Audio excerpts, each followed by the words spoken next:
इस वीडियो में हम लोग पार्ट बी में जितना भी आपका क्वेश्चन आंसर है या टॉपिक है उसको हम लोग समझेंगे, ठीक है। और आपके बुक में जितना भी टॉपिक पढ़ना है, चाहे वो पाइथन हो या आपका एआई से रिलेटेड कोई टॉपिक हो, सारे क्वेश्चन को हम लोग वन बाय वन डिस्कस करेंगे, ठीक है।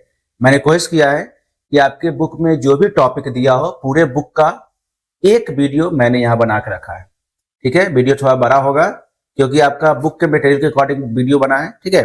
तो आप लोग यहाँ वीडियो को ध्यान से देखिए और अगर इसको पढ़ लेते हैं, समझ लेते हैं, तो आपको बुक पलटने की भी जरूरत नहीं पड़ेगी, ठीक है।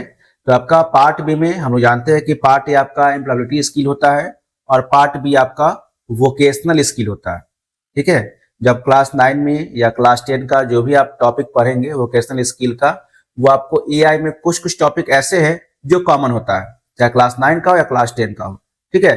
तो क्लास 9 के बुक में जो भी चीज आपको पढ़ना है या जो एग्जाम पॉइंट ऑफ व्यू से बहुत ही इंपॉर्टेंट है, वो सारे टॉपिक को हमने यहाँ पे डिस्कस किया है, ठीक है।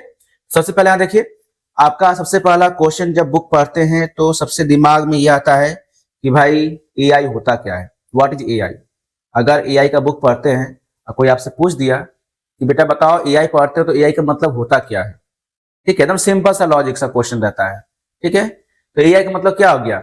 एआई यानी artificial intelligence is the ability of computer और machine to perform task that normally required human intelligence such as learning, problem solving and decision making. It helps machine think and act smart like human.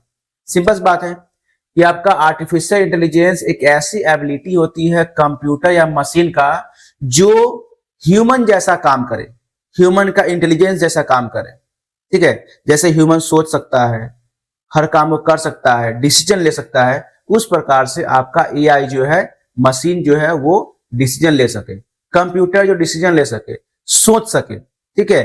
That is called AI.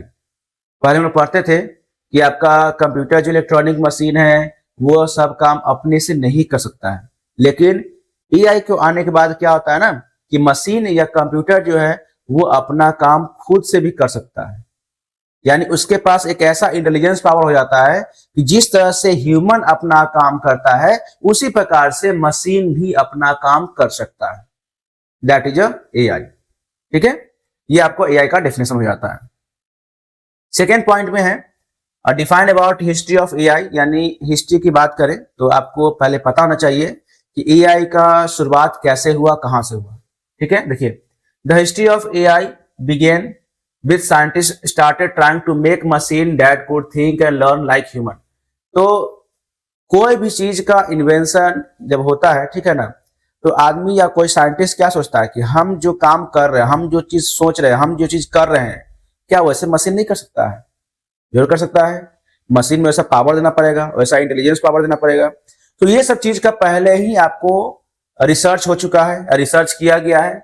तो यहाँ पे आपको लिखा है in 1950 Alan Turing propose the idea that machine could think and create the Turing test to check machine intelligence. उस समय बताया गया था कि मशीन के पास एक ऐसा आइडिया दिया जा सकता है कि मशीन जो है वो सोच रहा है कि नहीं सोच रहा है, सोच सकता है कि नहीं सोच सकता है। उसमें एक टेस्ट दिया गया, ठीक है। और टेस्ट में आपका कुछ टास्क दिया जाता है, कुछ आपका प्रॉब्लम्स दिया जाता है। अब प्रॉब्लम के अकॉर्डिंग मशीन जो है वो रिजल्ट देता है कि नहीं देता है, ठीक है।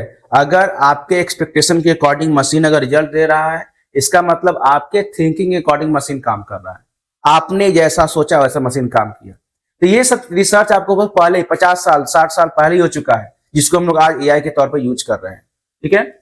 सेकेंड में in 1956 the term artificial intelligence was first used by John McCarthy at the Dartmouth conference. This event is considered the birth of AI as a field of study. 1950 में ही जॉन मैकार्थी द्वारा जो है ये introduce किया गया कि हमारा AI जो है वो आने वाले समय में कुछ ऐसा काम करेगा, वो ऐसा एक्टिविटी करेगा जैसा कि ह्यूमन अपना काम या एक्टिविटी कर रहा है। यानी एआई जो है, मशीन जो है, वो ह्यूमन के इंटेलिजेंस के अकॉर्डिंग काम करेगा। ये 1956 में ही बता दिया गया था, ठीक है। और आज के समय में हम लोग ऐसा देख भी रहे हैं कि हमारा एआई जो है हमारे अकॉर्डिंग काम कर रहा है। हम जैसा सोचते हैं, जैसा करते हैं, वैसा मशीन भी करता है। ठीक है। तो अगर कहा जाए कि सबसे पहले एआई को इंट्रोड्यूस किसने किया या फादर ऑफ एआई किसे कहते हैं, तो आप उसकी जगह पे जॉन मैकार्थी का नाम लिख सकते हैं। ठीक है, जो 1956 में इन्होंने इंट्रोड्यूस किया था कि आने वाले समय में जो है मशीन जो है वो ह्यूमन जैसा काम करेगा, ह्यूमन जैसा सोचेगा, ह्यूमन जैसा परफॉर्म करेगा, किसी टास्क को परफॉर्म करेगा। ठीक है, अब देखिए what are advantage of AI.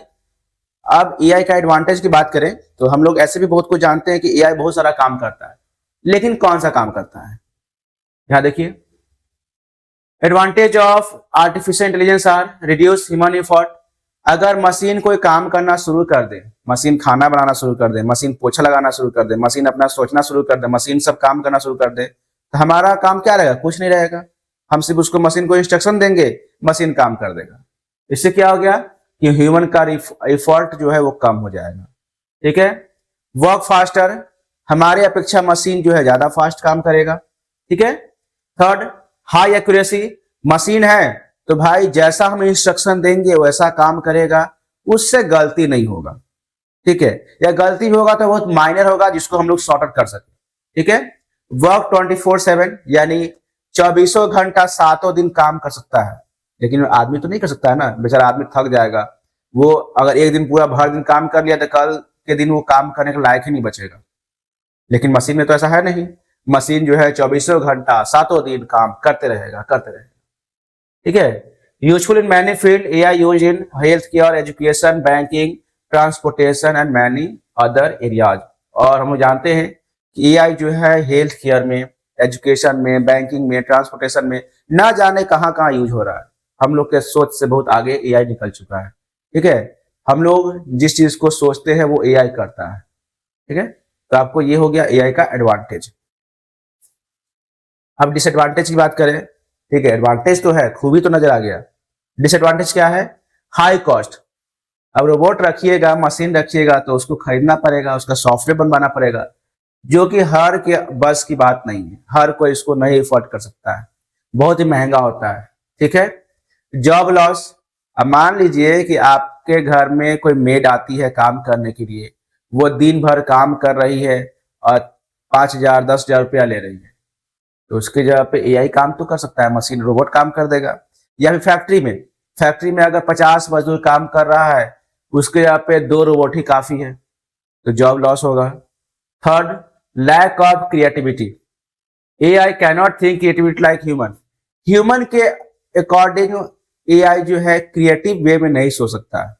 कुछ अगर मॉडिफिकेशन करना हो, कुछ क्रिएटिविटी लाना है, तो वो रोबोट नहीं कर पाएगा। क्यों? क्योंकि रोबोट जो है वो पास्ट एक्सपीरियंस पे काम करता है। रोबोट जो है उसको जैसा इंस्ट्रक्शन देंगे वैसा काम करेगा, जैसा प्रोग्रामिंग करेंगे वैसा काम करेगा। ठीक है, इसलिए ह्यूमन जैसा क्रिएटिविटी क्रिएट नहीं कर सकता है। उसके बाद है dependence on machine, people may become too dependent on technology, और मशीन पे लोग जो है वो डिपेंडेंट हो जाएंगे, बिना रोबोट का काम ही नहीं हो पाएगा उनका। जैसे अभी के समय में है ना, बच्चे लोग बिना मोबाइल का रह ही नहीं पाते हैं, वो एडिक्टेड हो चुके हैं। उसी प्रकार से जब टेक्नोलॉजी आएगा ना तो ह्यूमन भी एडिक्टेड हो जाएंगे, यानी वो रोबोट से ही काम करवाएंगे, अपने आप सब आलसी होते चला जाएगा।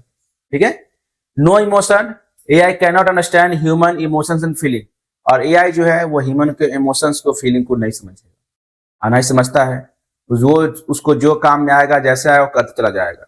आपको अच्छा लग रहा है, खराब लग रहा है, उससे कोई मतलब उसको नहीं होगा। ठीक है, अब देखिए अगले पॉइंट में है what are the domains of AI. AI का डोमेन्स क्या है, तो सबसे पहला आपको हो गया डेटा, सेकेंड आपका कंप्यूटर विजन, और थर्ड आपका हो गया एनएलपी, जिसको हम बोलते हैं नेचुरल लैंग्वेज प्रोसेसिंग।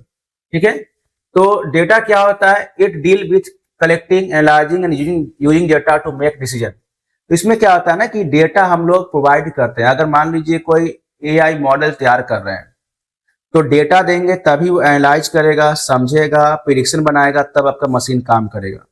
जब डेटा ही नहीं रहेगा तो आपका मशीन क्या काम करेगा। मतलब समझ लीजिए कि अगर आप एग्जाम में लिखने जा रहे हो और जब आप पढ़वे नहीं करोगे तो एग्जाम में लिखोगे क्या, कुछ नहीं लिख पाओगे। तो अब जो पढ़ाई लिखाई होगा वो आपके लिए डेटा हो गया, आपने पढ़ा लिखा समझा, उसी चीज को आपने जाकर रिप्रेजेंट किया एग्जाम में। ठीक है, उसी प्रकार से डेटा क्या होता है, जैसा हम लोग मशीन में फीड करेंगे मशीन वैसा ही काम करेगा, डेटा देंगे मशीन आपका काम करेगा। ठीक है। सेकेंड हो गया computer vision. It enables computer to see, understand image and video. इसमें कंप्यूटर को ट्रेंड किया जाता है कि वो इमेज या वीडियो को देख के समझे कि आखिर उसका मीनिंग क्या है, कोई वीडियो का इंफॉर्मेशन क्या हो सकता है, कोई इमेज का क्या मीनिंग हो सकता है। ये सब चीज का अंडरस्टैंडिंग जो है वो कंप्यूटर के विजन में होता है। ठीक है, यानी कंप्यूटर विजन में होता है। थर्ड आपका हो गया NLP, natural language processing. It helps computer understand communicate human language like text और स्पीच। यानी इसमें क्या होता है, कंप्यूटर जो है वो समझता है, कम्युनिकेट करता है किसके लैंग्वेज में, हमारे लैंग्वेज में। हम जिस लैंग्वेज में बोलते हैं ना उसी लैंग्वेज में कंप्यूटर जो है समझने के लायक होता है। यानी हमारे बात को जो एआई मॉडल्स होगा वो समझेगा और उसी के अकॉर्डिंग वो रिस्पॉन्स भी करेगा। ठीक है, जैसे हम लोग बात करते हैं, देखिए जैसे आपका यहाँ देखिए गूगल असिस्टेंट है, हम जैसे बोलते हैं वैसे वो भी बोलता है। हम अच्छा से बोलेंगे तो भी अच्छा से बोलेगा, हम अगर लैंग्वेज को यूज करेंगे तो भी एवरीथिंग लैंग्वेज यूज करेगा। ठीक है, तो एआई मॉडल्स में यही चीज आपका होता है। अब देखिए, अब एक एक पॉइंट को हम लोग पढ़ेंगे। सबसे पहला डेटा साइंस हो गया या डेटा हो गया। तो मैंने पहले बताया कि कंप्यूटर में जितना डेटा डालिएगा, डेटा मतलब क्या हो गया, जो भी चीज आप डालते हैं उसके अकॉर्डिंग आपको रिस्पॉन्स मिलता है। ठीक है, तो डेटा में क्या हो जाएगा कि data science in AI is the process of collecting, organising and analysing large amount of data to help computer learn patterns and make decision. तो डेटा साइंस में जो है एक ऐसा प्रोसेस हो गया जिसमें डेटा को कलेक्ट किया जाता है, ऑर्गेनाइज किया जाता है, एनालाइज किया जाता है। एनालाइज करने के बाद जो है कंप्यूटर को ये हेल्प होता है कि आखिर इस डेटा से हम क्या क्या ले सके। ठीक है, जैसे आपको मान लीजिए आपका ऑनलाइन शॉपिंग हो रहा है, सोशल मीडिया हो रहा है, वेदर रिपोर्ट हो रहा है, तो सारे से इंफॉर्मेशन लिया जाता है। जो वेदर रिपोर्ट होगा उससे आपको पर डे का कलेक्शन होता है कि आपका सुबह में क्या टेम्परेचर था, दोपहर में क्या था, शाम में क्या था। उसके अकॉर्डिंग आपका हिस्ट्री तैयार होता चला जाता है और उसी हिस्ट्री के अकॉर्डिंग एक प्रिडिक्शन तैयार होता है कि आने वाले समय में कैसा मौसम होगा। ठीक है, तो कहां से तैयार हुआ, जो उसमें डेटा फीड हुआ। ओके, आपका ऑनलाइन शॉपिंग है तो आपने ऑनलाइन शॉपिंग किया तो आपका जो ऑनलाइन शॉपिंग का जो डेटा है उसके अकॉर्डिंग आपका जो ऑनलाइन शॉपिंग ऐप है वो रिकमेंडेशन करता है कि अरे भाई आपको ये भी सामान लेना चाहिए। इसको कहां से मालूम चल गया, क्योंकि आपने जो प्रोडक्ट खरीदा, आपने जो प्रोडक्ट परचेज किया उस प्रोडक्ट का प्रिडिक्शन के अकॉर्डिंग आपको वो एक रिकमेंडेशन देता है कि आपको ये चीज भी खरीदना चाहिए। ठीक है, तो जैसा हम डेटा देते हैं उसके अकॉर्डिंग मशीन जो है एनालाइज करता है, उसको देखता है, समझता है, तब जाके आपको मशीन जो है काम करता है। ठीक है, एग्जाम्पल में देखिए, data from shopping, weather report और सोशल मीडिया का analyse by AI tools to make prediction and recommendation. यानी आपके जो भी डेटा आपसे लिया गया उससे वो रिकमेंडेशन करता है, प्रेडिक्ट करता है कि आने वाले समय में आप क्या ले सकते हैं। ठीक है, वो देखिए, AI system use data to improve their performance and give accurate result. जितना आप डेटा दीजिएगा, जितना आप रोबोट में एआई मॉडल्स में डेटा आपका जाएगा उतना एक्यूरेट रिजल्ट मिलेगा, उतना सही रिजल्ट मिलेगा। ठीक है, अगर डेटा सही नहीं जाएगा तो आपका रिजल्ट एक्यूरेट नहीं मिलेगा। ठीक है, अब देखिए, what is computer vision. Computer vision is a field of artificial intelligence that enable computers to see, identify and understand image and video. यानी कंप्यूटर विजन एआई का एक ऐसा फील्ड हो गया जिसमें कंप्यूटर जो है किसी भी वीडियो और इमेज को देखकर वो आइडेंटिफाई करता है, वो समझता है कि आखिर उस इमेज का मतलब क्या है, उस वीडियो में क्या क्या इंफॉर्मेशन हो सकता है। ठीक है, ये सब चीज को एनालाइज करता है और तब जाकर वो प्रेडिक्शन तैयार करता है। Similar to how human use their eyes. देखो सिंपल क्या लिखा हुआ है कि हम जिस तरह से किसी ऑब्जेक्ट को देख के एनालाइज करते हैं ना कि वो ऑब्जेक्ट में आखिर क्या क्या हो सकता है। जैसे आपको एक ऑब्जेक्ट दिखाया गया और पूछा गया कि बताइए भाई इसमें आपको क्या क्या नजर आ रहा है। जैसे आपको क्यूब दिखाया गया, मान लीजिए क्यूब ने दिखाया गया और टीचर आपने पूछा कि क्यूब को देख के बताओ कि आपने क्या क्या एनालाइज किया। अब क्या बोलोगे कि क्यूब जो है उसका लेंथ, ब्रेथ, हाइट सब सेम है, उसका फेस कितना है, आपका एज क्या है, वर्टेक्स क्या है, सब बता दोगे। तो वो हम लोग ऑब्जेक्ट को देख के एनालाइज करते हैं। उसी प्रकार से कंप्यूटर जो है आपके इमेज को या वीडियो जो होगा उसको देख के एनालाइज करेगा, एक प्रेडिक्शन तैयार करेगा। याद रखना है कंप्यूटर विजन में सिर्फ इमेज और वीडियो के लिए ही यूज किया जाता है। कंप्यूटर विजन जो है वो इमेज और वीडियो के लिए ही काम करता है। ठीक है, एग्जाम्पल के तौर पर समझिए, देखिए आपका फेस रिकॉग्निशन है स्मार्टफोन में, आप मोबाइल के सामने अपना फेस को रखते हैं तो आपका मोबाइल का लॉक जो है खुल जाता है। आपके फेस को स्कैन किया, पैटर्न को समझा, तभी तो खुला। सेकेंड क्या है, self driving car detecting roads and object.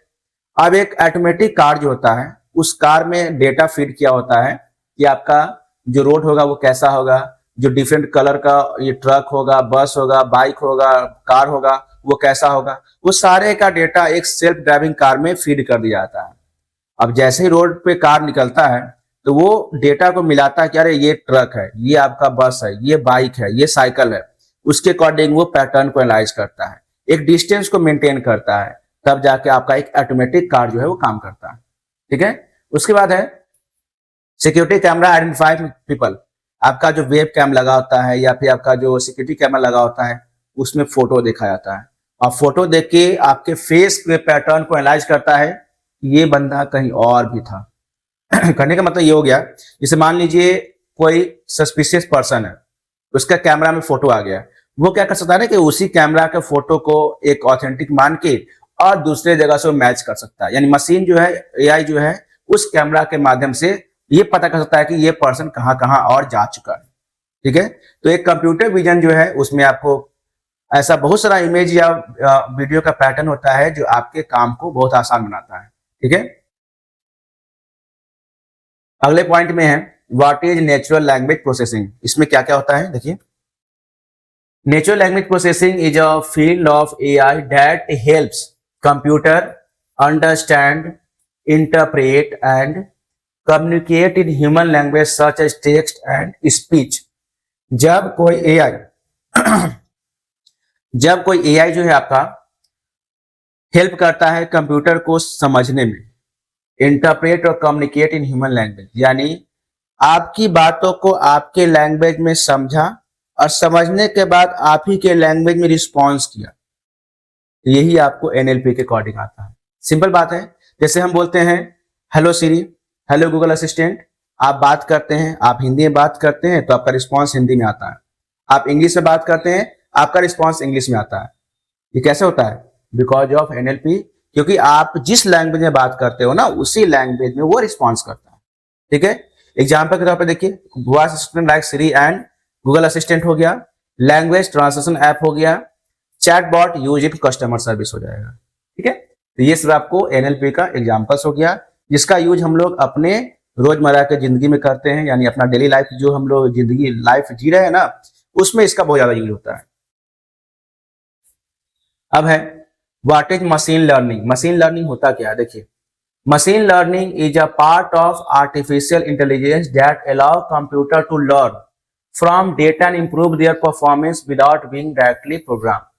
Machine learning एक ऐसा पार्ट हो गया एआई का जो कंप्यूटर को डेटा से लर्न करने में मदद करता है और जितना उसको डेटा मिलेगा उतना वो अपने परफॉर्मेंस को इंप्रूव करता है। कैसे? जैसे मान लीजिए आपके मोबाइल में कोई स्पैम मेल आया, ठीक है, या मेल आया और आपने उसको स्पैम में उसको डाल दिया कि भाई ये स्पैम है, तो अगली बार से जब भी आपके मोबाइल में वो मैसेज आएगा ना या उस टाइप का मैसेज आएगा तो वो ऑटोमेटिक मोबाइल जो है आपको स्पैम में डाल देगा। कहने मतलब क्या हो गया कि आपने मशीन को एक बार बता दिया कि भाई ये स्पैम है तो मशीन हर बार उसको स्पैम फिल्टर में डाल देगा। अब जैसे मान लीजिए स्पैम कॉल आता है, मेरे पास कॉल आया, आपके पास कॉल आया, फिर किसी आपके दोस्त के पास, सबके पास कॉल आया, तो आपके दोस्त में से किसी ने, दो आदमी ने उस कॉल को स्पैम में डाल दिया, तो जैसे ही थर्ड पर्सन के पास जाएगा ना तो वो ऑटोमेटिक स्पैम कॉल लिखाएगा। क्यों लिखाएगा? क्योंकि दो तीन लोगों ने मशीन को बता दिया कि भैया ये स्पैम कॉल है, इसको उठाना नहीं है। ठीक है, तो मशीन जो है आपको पहले बता देगा भैया देखो ये स्पैम कॉल है, इसको मत उठाओ, ठीक है, इससे आपका नुकसान होगा। तो मशीन को ट्रेंड किया जा रहा है। मशीन जो है आपके डेटा से, आपके एक्सपीरियंस से लर्न कर रहा है कि भाई ये इसमें इससे ये चीज होगा, उससे वो चीज होगा। ठीक है, वॉइस रिकॉग्निशन सिस्टम, इसमें क्या होता है कि आप अगर कोई भी चीज वॉइस से अगर सर्च करते हैं, ठीक है, तो जो भी आपका रिकमेंडेशन होता है उसके अकॉर्डिंग मशीन अपने आप बता देगा कि आपने ये चीज सर्च किया था, इसके अकॉर्डिंग आपको ये प्रोडक्ट होना चाहिए। ठीक है, मूवी प्रोडक्ट जो रिकमेंडेशन होता है, तो आप जब कोई सामान को खरीदते हो या ऑनलाइन सर्च करते हो तो देखते हो कि कुछ देर बाद जो है वो रिकमेंडेशन आपके पास आना शुरू हो जाता है। कहाँ से आता है, कहाँ शुरू होता है? तो भाई वो दिमाग में ये लगाता है कि भाई देखिए हमारे बॉस ने ये सब सामान को सर्च किया था, इसलिए हम रिकमेंडेशन करते हैं, रिकमेंडेड करते हैं। जैसे मान लीजिए आप गए कपड़ा खरीदने के लिए दुकान में, ठीक है, आपने बोला कि हमको कपड़ा दिखाइए, शर्ट दिखाइए, ठीक है, तो आपके पास जो है दुकानदार ने बहुत ज्यादा शर्ट रखा, आपने उसमें से 2-3 ऐसा शर्ट उठाया जो कलर थोड़ा सा बहुत अट्रैक्टिव हो, बहुत चमकीला हो। दुकान जो है आपके पैटर्न को समझ जाएगा, अच्छा इस आदमी को जो है ना बहुत कलरफुल शर्ट पसंद है। इसका क्या करेगा, वो जितना शर्ट निकालेगा अपने पास से वो कलरफुल निकालेगा, क्योंकि आपको ज्यादा से ज्यादा पसंद आ सके। इसी प्रकार से ऑनलाइन काम करता है। आपने प्रोडक्ट को सर्च किया, प्रोडक्ट को सर्च करने के बाद जब किसी प्रोडक्ट पे आपने क्लिक करके उसको पढ़ना शुरू किया तो मशीन समझ जाएगा कि अच्छा आपको इसी टाइप का प्रोडक्ट जो है वो अच्छा लग रहा है, यानी आप इसी टाइप के प्रोडक्ट को सर्च कर रहे हैं, तो उसी टाइप के प्रोडक्ट को मशीन जो है आपके पास भेजना शुरू कर देगा। That is a machine learning. Machine जो है आपके डेटा से लर्न कर रहा है, आपके एक्सपीरियंस से लर्न कर रहा है। जितना उसको डेटा मिलेगा, एक्सपीरियंस मिलेगा, उतना क्या होगा, वो मजबूत होगा, उतना एक्यूरेट रिजल्ट देगा। ठीक है, अगले पॉइंट देखिए, what are the applications of AI. अगर एप्लीकेशंस ऑफ एआई की बात करें तो इसमें यह बताना होता है कि आपका जो एआई है वो कहाँ कहाँ यूज हो रहा है या कौन सा फील्ड में यूज हो रहा है। इसमें आपको लिखा है सबसे पहला हेल्थ केयर हो गया, एजुकेशन हो गया, ट्रांसपोर्टेशन हो गया, बैंकिंग एंड फाइनेंस हो गया, उसका एंटरटेनमेंट हो जाएगा, एग्रीकल्चर हो जाएगा। ये सारे जगह में आपको एआई का यूज होता है। ठीक है, तो हेल्थ केयर में क्या होता है कि आपको एआई मशीन जो है वो आपको बीमारी को डायग्नोस करने का काम करता है। एजुकेशन में पता ही है कि ऑनलाइन लर्निंग, स्मार्ट क्लासरूम जो होता है, ये आपको जो यहाँ पे देख सकते हैं आप लोग, ये देखिए जो इमेज है ना ये एआई जनरेटेड है। हम जिस कंटेंट को बना रहे हैं उस कंटेंट के अकॉर्डिंग आपको एआई जो है बताता है कि इस कंटेंट के अकॉर्डिंग आपका इमेज कैसा होना चाहिए। ये भी आपको एआई काम करता है। ट्रांसपोर्टेशन में ऑटोमेटिक ड्राइविंग जो है वो आपको एआई सिस्टम्स के अकॉर्डिंग काम करेगा। बैंकिंग फाइनेंस पता ही है, जो फ्रॉड हो गया, डिटेक्शन हो गया, ऑनलाइन बैंकिंग हो गया, उसमें काम करेगा। एंटरटेनमेंट, अगर आप कोई मूवी गाना बार बार सुनते हो तो आपका एक फोल्डर बन जाएगा, एक आपको वॉच लिस्ट बन जाएगा, एक रिकमेंडेशन सिस्टम तैयार हो जाएगा जो उसमें आपको बताता है कि आपको इस टाइप का गाना पसंद है, इस टाइप का मूवी पसंद है, इस टाइप का वीडियो पसंद है। ठीक है, उसके बाद है एग्रीकल्चर। ये फार्मर को हेल्प करता है वेदर को फोरकास्टिंग में, यानी कि वेदर कैसा हो सकता है, या फिर आपको क्रॉप का मॉनिटरिंग में मदद कर सकता है, या आने वाले समय में कैसा वेदर होगा, ये सब चीज का एनालाइज जो है आपको एआई करता है। अगले पॉइंट में है what is AI project cycle. देखिए एआई में एआई प्रोजेक्ट साइकिल जो है बहुत ही इंपॉर्टेंट टॉपिक है। ये आपको क्लास 9 और 10 दोनों में पढ़ना है। ठीक है, और इससे एग्जाम में क्वेश्चन आपको भर भर कर रहता है। भर भर का मतलब क्या हो गया कि 1, 2, 3, 4 क्वेश्चन रहता ही है, घुमा फिर क्वेश्चन रहेगा ही रहेगा। ठीक है, तो इसमें क्या हो गया, एआई प्रोजेक्ट होता साइकिल होता क्या है, तो AI project cycle is a step by step process used to develop an artificial intelligence project to solve a problem. तो एआई प्रोजेक्ट साइकिल एक ऐसा स्टेप बाय स्टेप प्रोसेस होता है जिसमें आप एआई प्रोजेक्ट के अकॉर्डिंग या एआई के द्वारा जो प्रोजेक्ट बनाते हैं ना, उसमें 1 बाय 1 कौन कौन सा स्टेप्स आपको ये यूज करना है, 1 बाय 1 कौन कौन सा स्टेप्स आपको अपनाना है, वो सब चीज आपको एआई प्रोजेक्ट साइकिल इंडिकेट करता है। ठीक है, क्योंकि हर काम करने का कोई सिस्टम होता है, तरीका होता है, स्टेप्स होता है। अगर उस स्टेप्स के अकॉर्डिंग करते हैं ना तो आपका काम जो है एकदम ऑथेंटिक होगा, और जहां भी एरर होगा आप पता कर सकते हैं कि कौन सा स्टेप्स में मेरा एरर हुआ है। तो स्टेप्स जो है आपके काम को प्लान वे में कंप्लीट करता है। ठीक है, यहाँ देखिए स्टेप्स की बात करें तो इसमें आपको 6 स्टेप्स होता है। ठीक है, 5 पढ़ना था पहले के समय में, अब आपका 6 हो गया। पहला हो गया प्रॉब्लम स्कोपिंग, सेकेंड आपका हो गया डेटा एक्सक्यूशन, थर्ड आपका हो गया डेटा एक्सप्लोरेशन, फोर्थ आपका मॉडलिंग, फिफ्थ आपका इवेल्युएशन, सिक्स्थ आपका हो गया डिप्लॉयमेंट। ठीक है, तो प्रॉब्लम सॉल्विंग में क्या होता है कि आप प्रॉब्लम को समझते हैं और ये पता करते हैं कि आखिर प्रोजेक्ट क्यों बन रहा है। सेकेंड आपका डेटा एक्सक्यूशन हो गया, डेटा को कलेक्ट करना, जो आप प्रोजेक्ट बना रहे हैं उसके लिए क्या क्या डेटा चाहिए, वो डेटा कलेक्शन होता है उसमें। डेटा एक्सप्रेशन, जब डेटा कलेक्ट हो जाएगा तब आप उसको एनालाइज करेंगे, समझेंगे, पैटर्न को देखेंगे, ये आपको डेटा एक्सप्रेशन में होता है। ठीक है। मॉडलिंग में creating an AI model to solve the problem, उसके बाद इसमें आपको एआई मॉडल्स को क्रिएट किया जाता है किसी पार्टिकुलर प्रॉब्लम को सॉल्व करने के लिए, जिसके लिए आप एआई प्रोजेक्ट या एआई मॉडल बना रहे हैं। इवैल्यूएशन, जब आप एआई मॉडल बनाएंगे तो बनाने के बाद चेक भी होगा, तो आपका एआई मॉडल बनने के बाद वो चेक किया जाता है कि जो आपने मशीन बनाया है या जो एआई डिवाइस बनाया है वो कितना % एक्यूरेट काम कर रहा है, कितना सही काम कर रहा है, उसको आप चेक करते हैं। ठीक है। उसके बाद डिप्लॉयमेंट में क्या होता है, making the AI model available for real world use. उसके बाद जब आपका मॉडल तैयार हो जाएगा तब आप उसको मार्केट में दे दीजिए, यानी वो यूज के लिए तैयार हो गया कि अब इसको कोई भी कॉमन पर्सन जो है यूज कर सकता है। ठीक है, रियल वर्ल्ड यूज के लिए वो तैयार हो जाता है।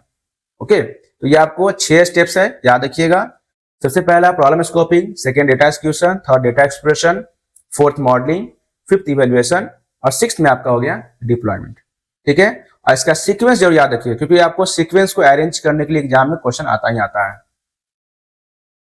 अब है व्हाट इज प्रॉब्लम स्कोपिंग, होता क्या है?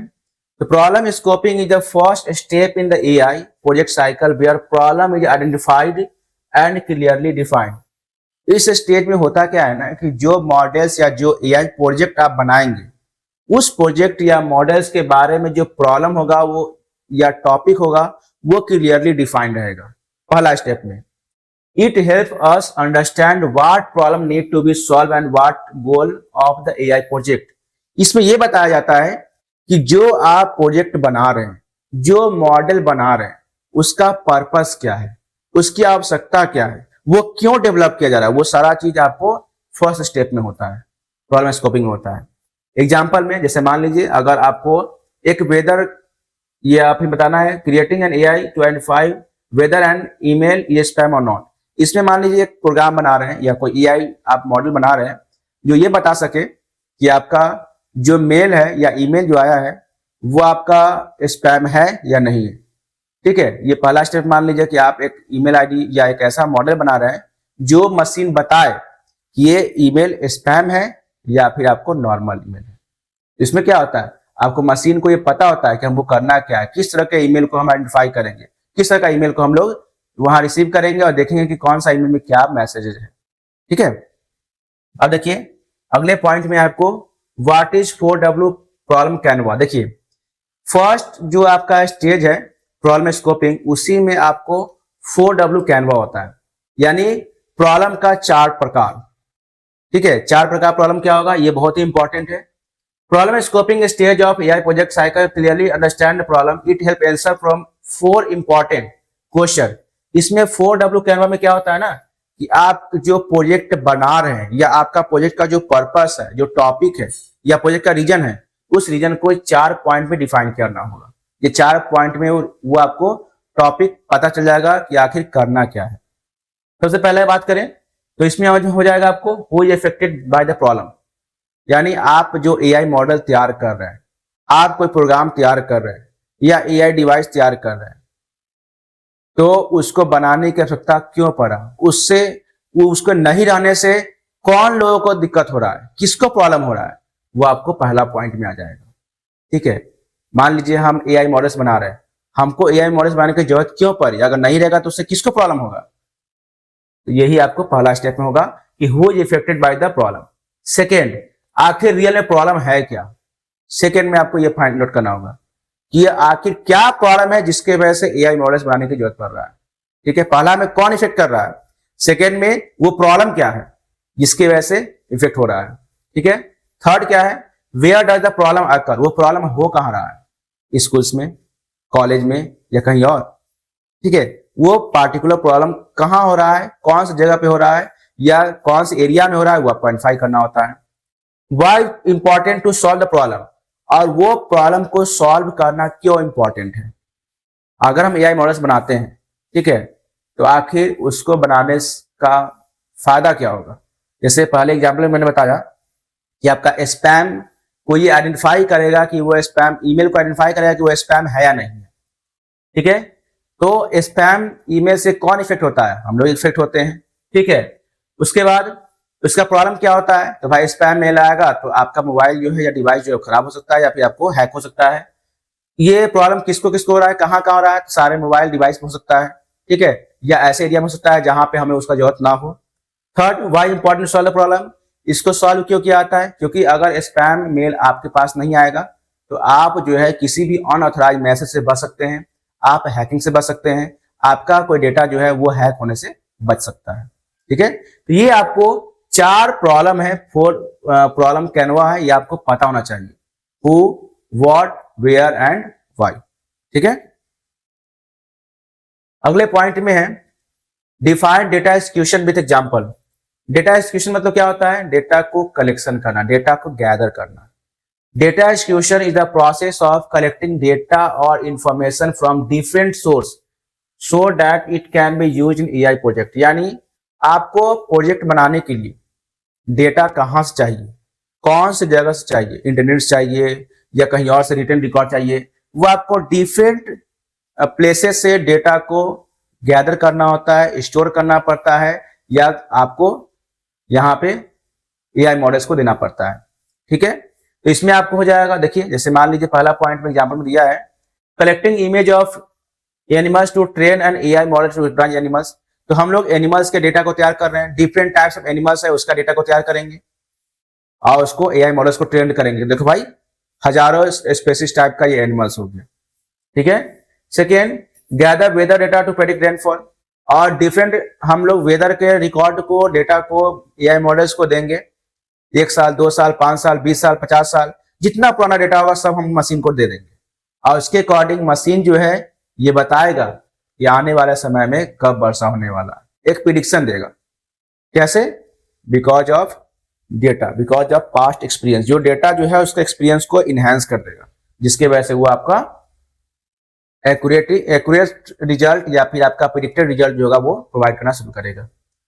Collecting student marks data analyse performance, सबसे बड़ी बात जो आप लोग जानते हैं, आपके मार्क्स को देख के बता देगा कंप्यूटर कि आने वाले समय में आपका क्या परफॉर्मेंस होगा, है ना। जैसे आपका रिजल्ट आता है और आपके मार्क्स को देख के बता दिया जाता है कि आप पढ़ने में कैसे हैं। ये कैसे पता चला? Because of marks history, first term में क्या आया, फर्स्ट पीरियडिक में क्या आया, सेकेंड पीरियडिक में क्या आया, ये सारे मार्क्स का हिस्ट्री से पता चल जाता है कि आपका एनुअल में क्या मार्क्स आएगा, ठीक है। तो ये डेटा जो है आपके प्रिडिक्शन को ये बताता है कि वो कितना परसेंट सही होगा, कितना परसेंट गलत होगा, ठीक है। तो ये आपको डेटा एक्सक्यूशन मतलब क्या हो गया? डेटा को एक्वायर करना, डेटा को डिफरेंट सोर्स से कलेक्ट करना, ठीक है। अब देखिए define data exploration with examples. Data exploration is a process of examining and understanding the collected data to find pattern, trends and useful information. It helps to check whether the data is correct and suitable for the AI models. कहने का मतलब ये हो गया कि आपको AI models के लिए जो डेटा चाहिए आपने तो कलेक्ट कर लिया, इंटरनेट से ले आया, कहीं कॉपी कर लिया, कहीं सिस्टम से मंगा लिया, कहीं पेन ड्राइव से ले लिया, ले तो लिया आपने, लेकिन जो आपको चाहिए क्या वही डेटा है या कोई और डेटा है? यानी मान लीजिए अगर आपको स्टूडेंट का एक सॉफ्टवेयर बनाना है, एक स्टूडेंट के रिकॉर्ड का सॉफ्टवेयर बनाना है, एक स्टूडेंट का रिजल्ट का सॉफ्टवेयर बनाना है, तो आपको रिजल्ट का अगर सॉफ्टवेयर बनाना है एआई सॉफ्टवेयर, तो आपको रिजल्ट से अकॉर्डिंग आपको डेटा चाहिए, उसके घर द्वार से तो मतलब है नहीं, आपको मोहल्ला से कोई मतलब है नहीं। तो जो डेटा हमको चाहिए उसी टाइप का डेटा हमको कलेक्ट करना होता है। तो कलेक्ट तो कर लिया गया, लेकिन उसको एनालाइज कौन करेगा? एनालाइज क्या आता है कि वो डेटा क्या रियल में सही है या गलत है। अगर गलत है तो हमें सही डेटा चाहिए, क्योंकि गलत अगर डेटा देंगे तो कंप्यूटर पर गलत काम करेगा, आपका गलत रिपोर्ट देगा। सिंपल बात समझ लीजिए, जैसे आपके घर में खाना बनना है, ठीक है, और आप बनाएंगे आलू का सब्जी, गोभी और मटर बनाएंगे, ठीक है। सिंपल बात समझिए, आप 3 चीज इसमें डालेंगे, मेनली जो मेजर पॉइंट हो गया नमक मसाला जो है वो डालना ही है। तो उस 3 चीज के लिए जो भी आपका रिक्वायरमेंट होगा उसका आप कलेक्शन करेंगे। मान लीजिए आपके घर से कोई भाई गया, बहन गई और वो पालक गोभी टमाटर सब कुछ लेके आ गया, तो क्या आप सब कुछ डाल दोगे? नहीं, जो हमें रिक्वायरमेंट है वही डालेंगे। उसी प्रकार से आपका एआई मॉडल्स में जैसा हमको प्रोग्राम बनाना है उसी टाइप के डेटा को हम कलेक्ट करते हैं। अब कलेक्ट करने के बाद उसको हम लोग चेक करते हैं कि जो हमें डेटा मिला क्या वो सही है या गलत है, उसका ट्रेंड क्या है, उसका पैटर्न क्या है, वो सारा चीज आपको डेटा एक्सप्लोरेशन में आपको चेक किया जाता है, वेरीफाई किया जाता है, तब वो डेटा मॉडल्स में या एआई मॉडल्स में जो आपको दिया जाता है। देखिए example, analyse students marks to find the average marks, study weather data to understand temperature pattern, checking image of animals to identify different categories. ठीक है, यानी आप वेदर डेटा से समझते हैं कि आने वाले समय में टेम्परेचर क्या हो। ठीक है, आप इमेज जो एनिमल्स का इमेज है उससे आप ये कैटेगराइज करते हैं कि कौन डोमेस्टिक एनिमल है, कौन आपका वाइल्ड एनिमल है, कौन एक्सटिंक्ट है, कौन इंडेंजर्ड है, वो सब आप कैटेगराइज कर लेते हैं, तो वो मशीन को बताया जाता है। ठीक है, जो भी आपको ट्रेंड चाहिए, डेटा चाहिए, वो डेटा का पैटर्न को यहाँ पे देखा जाता है। ठीक है, यही आपको हो गया डेटा एक्सप्लोरेशन, एक्सप्लोर किया जाता है। ठीक है, अब है आपको define data visualisation with example. अब डेटा एक्सप्लोर हो गया, छटा गया, ट्रेंड उसका देख लिए। अब ट्रेंड देखने के बाद उसको हम लोग विजुअलाइज करते हैं, किसके फॉर्म में, ग्राफिकल फॉर्म में, जो आपको चार्ट्स हो गया, ग्राफ हो गया, इस तरह के फॉर्म में हम लोग इसको रिप्रेजेंट करते हैं। इससे क्या होगा, आपको ट्रेंड मालूम होगा कि पहले डेटा क्या था, पहले कोई पैटर्न क्या था, अब बाद में पैटर्न क्या हो गया। जैसे यहाँ देख सकते हैं कि पहले ट्रेंड में क्या है, उसके धीरे ट्रेंड बढ़ रहा है। तो ये आपको विजुअलाइज करने से पता चलता है कि कोई डेटा का रियल क्या उसका ट्रेंड है, पैटर्न है, वो पता चल जाता है। ठीक है, जैसे यहाँ देखिए, अब अगर आप showing student marks in different subject, a pie chart showing the percentage of different expenses and a line graph showing temperature changes over time. ठीक है, ये सब आपको सिंपल सा एग्जांपल हो गया समझने के लिए कि किसी भी डेटा के अकॉर्डिंग हम कोई भी ट्रेंड को, पैटर्न को कैसे समझते हैं। ठीक है, अगले पॉइंट में आपको है define modelling with examples. Modelling क्या होगा, आपने डेटा कलेक्ट किया, डेटा को एनालाइज किया, पैटर्न को देखा, डेटा को विजुअलाइज किया। विजुअलाइज करने के बाद क्या होगा, आपको मॉडलिंग का काम होगा। यानी modelling is a process of creating and training an AI model using data so that it can learn pattern and make prediction और डिसीजन। यानी मॉडलिंग एक ऐसा प्रोसेस हो गया जिसमें आप जो एआई मॉडल्स बनाते हैं या क्रिएट करते हैं उसको ट्रेंड किया जाता है, मॉडल्स को बनाया जाता है, मॉडल को ट्रेंड किया जाता है। किसके द्वारा, जो आपने डेटा कलेक्ट किया। जैसे मान लीजिए एनिमल्स का डेटा कलेक्ट किया गया तो वो ट्रेंड किया जाएगा, मशीन को बताया जाएगा कि भैया देखो यही एनिमल होता है। ठीक है, ये आपको ग्राफ हो गया तो मशीन को बताया जाएगा, ये वेदर हो गया तो मशीन को बताया जाएगा कि वेदर रिपोर्ट में ऐसे से दिया जाता है। ठीक है, और मशीन जो है सबको देख के ट्रेंड करता है, सीखता है, और सीखेगा तो आपका रिजल्ट सही देगा। तो यहाँ पे क्या होता है, मॉडलिंग में आपके एआई मॉडल्स को जो है उसको ट्रेंड किया जाएगा, और ट्रेंड करने के बाद आपका मॉडल जो है आगे काम करेगा। वो ट्रेंड कैसे होगा, आपके डेटा से ट्रेंड होता है। ठीक है, एग्जांपल देखिए, training an AI model recognise animals from image, creating a model to predict weather condition, training a system of detect spam emails. ये सारे चीज के द्वारा हम लोग ट्रेंड करते हैं। ये तो सिर्फ एग्जांपल हो गया, हम लोग बहुत सारी चीज को दिखाकर ट्रेंड करते हैं। जैसे छोटा बच्चा होता है, एलकेजी यूकेजी पढ़ता है, 1 2 पढ़ता है, क्या होता है, उसको ट्रेंड करते हैं, देखो बेटा इधर नहीं जाना, इधर से इधर जाओगे, घूमोगे इधर नहीं जाओगे, इधर आपका रिस्ट्रिक्टेड एरिया है, आपको इधर खेलना है, इधर जाना है। तो ट्रेनिंग क्या दिया जाता है बच्चे को। वो ट्रेनिंग लेने के बाद क्या होता है ना, बच्चा आपके अकॉर्डिंग काम करता है। हर जगह का ट्रेनिंग क्यों किया जाता है, ट्रेनिंग क्यों दिया जाता है, क्योंकि ट्रेनिंग देने के बाद वो आपके अकॉर्डिंग काम करेगा, आपने जो सिखाया उसके अकॉर्डिंग काम करेगा। तो यहाँ भी आपको एआई मॉडल्स जो ट्रेंड किया जाता है, और ट्रेंड करने के बाद वो एआई मॉडल्स जो है आपके अकॉर्डिंग काम करेगा, जितना आपने सिखाया उसके अकॉर्डिंग रिजल्ट प्रोवाइड करेगा। ठीक है, तो ये आपको मॉडलिंग में होता है। यहाँ पे डेटा को ट्रेंड किया जाता है, डेटा नहीं, एआई मॉडल्स को ट्रेंड किया जाता है डिफरेंट पैटर्न्स को, डिफरेंट आपका ट्रेंड को दिखा के, जिससे वो प्रिडिक्शन और डिसीजन को आराम से निकाल सकता है। ठीक है, क्वेश्चन 18 है define evaluation with examples. Evaluation होता क्या है, देखिए इवेल्युएशन मतलब क्या होता है, जांचना। ठीक है, तो कोई भी चीज अगर आपका बन जाता है तो वो कैसा काम करेगा या नहीं काम करेगा, वो हम लोग इवेल्युएशन में चेक करते हैं। ठीक है, evaluation evaluation in AI is the process of checking and measuring how well an AI system or model perform a task। यानी इवेल्युएशन AI में एक ऐसा प्रोसेस हो गया जिसमें ये चेक किया जाता है कि आपका जो मॉडल है वो कैसे काम कर रहा है, कैसा काम कर रहा है, ठीक है। It help determine whether the AI is accurate, reliable and effective in making prediction और डिसीजन। मतलब ये हो गया कि इसमें आप ये पता करते हैं कि जो आपका एआई मॉडल्स बना है वो कितना एक्यूरेट है, कितना रिलायबल है, और आपके अकॉर्डिंग जो जो टास्क दिया गया है एआई मॉडल्स का, क्या वो आपके अकॉर्डिंग प्रिडिक्टेड रिजल्ट दे रहा है या नहीं दे रहा है। वो सब सारे प्रोसेस हम लोग इवेल्युएशन में चेक करते हैं, ठीक है।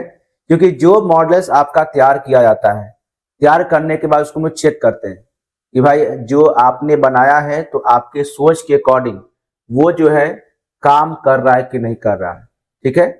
जैसे एग्जांपल में आपका फेस रिकॉग्निशन सिस्टम है, तो उसमें क्या हो गया, आपका फेस से आपका मोबाइल जो है ओपन हो रहा है, तो हो सकता है कि दूसरे के फेस से भी ओपन हो जाए, तो वो चेक किया जाता है कि आपके फेस के अलावा भी दूसरे के फेस से ओपन हो रहा है या नहीं हो रहा है, ठीक है।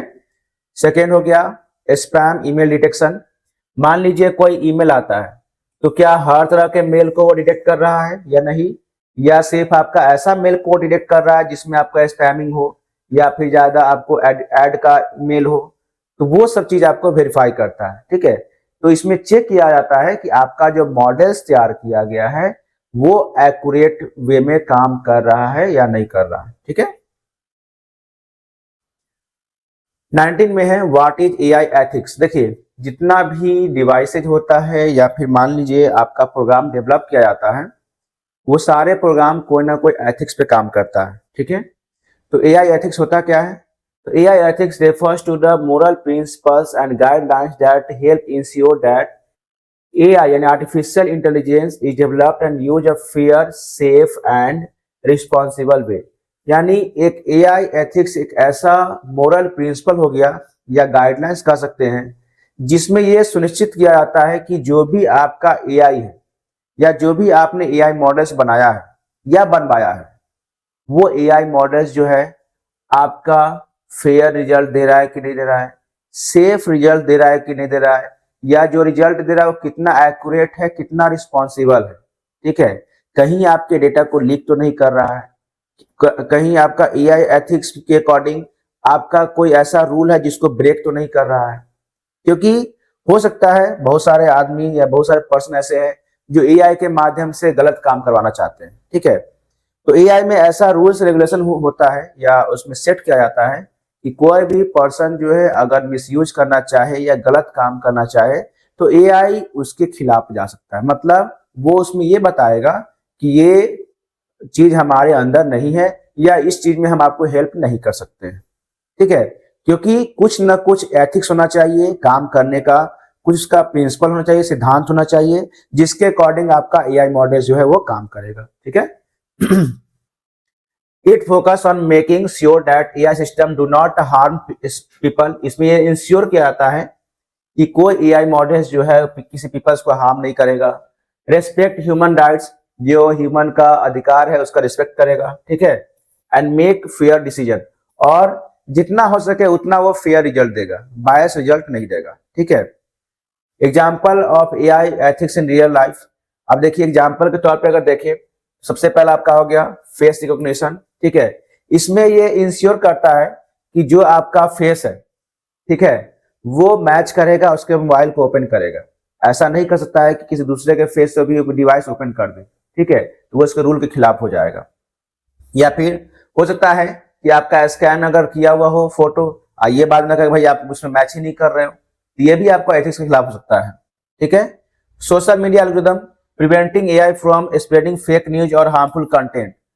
अगर कोई भी सोशल मीडिया के माध्यम से कोई फेक न्यूज या कोई हार्मफुल कंटेंट को अगर स्प्रेड किया जाता है तो उससे भी आपको ये बचाएगा एआई, ठीक है।